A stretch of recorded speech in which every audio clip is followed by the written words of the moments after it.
MS યુનિવર્સિટીના કમ્પાઉન્ડમાંથી ચંદનના ઝાડ ચોરાયા હોવાની વાત સામે આવી છે।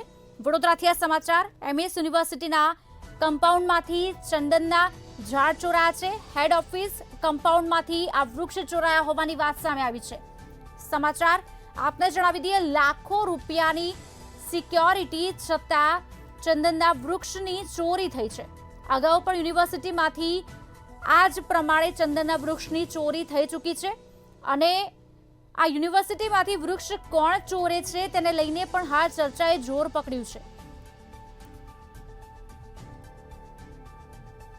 આજ અંગે વિગત આપશે અમારા સંવાદદાતા દર્શન ચૌધરી ફોન લાઈન પર જોડાઈ ચૂક્યા છે। દર્શન, આ પહેલા પણ ઘટનાઓ બની ચૂકી છે, ફરી વખત એની ઘટના બની છે, તંત્ર શું કહી રહ્યું છે અને આગળ કયા પ્રકારની કાર્યવાહી, સમગ્ર ઘટના જાણવા માંગીશું।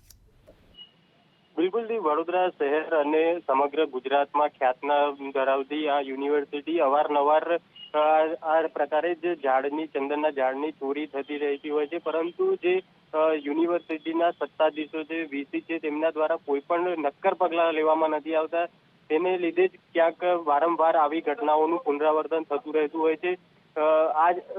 અત્યારની ઘટનાની જો વાત કરવામાં આવે તો આ જે ઘટના બની છે તે ગઈકાલે મોડી રાત્રે આ ઘટના બની છે, જેની અંદર ચંદનના 2 ઝાડ ચોરી કરવામાં આવ્યા છે। અગાઉ પણ આ જ પ્રકારે ચંદનના ઝાડની યુનિવર્સિટીના કમ્પાઉન્ડમાંથી ચોરી કરવામાં આવી હતી અને આ જે ચોરી કરવામાં આવી છે તે યુનિવર્સિટીની જે હેડ ઓફિસ છે કે જ્યાં વીસી સહિતના તમામ જે રજિસ્ટ્રાર હોય કે તમામ લોકો અહીં બેસતા હોય છે, તેમની ઓફિસો ત્યાં છે, તેમ છતાં પણ કોઈ સિક્યુરિટી જાણે ન હોય તેવું લાગી રહ્યું છે।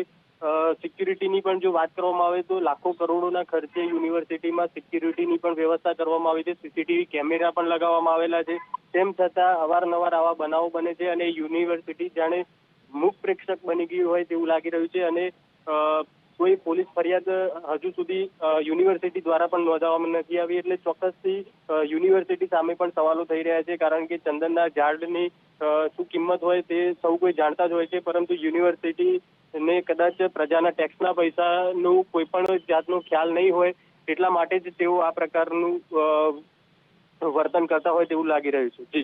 જી દર્શન, આભાર સમગ્ર માહિતી આપવા બદલ।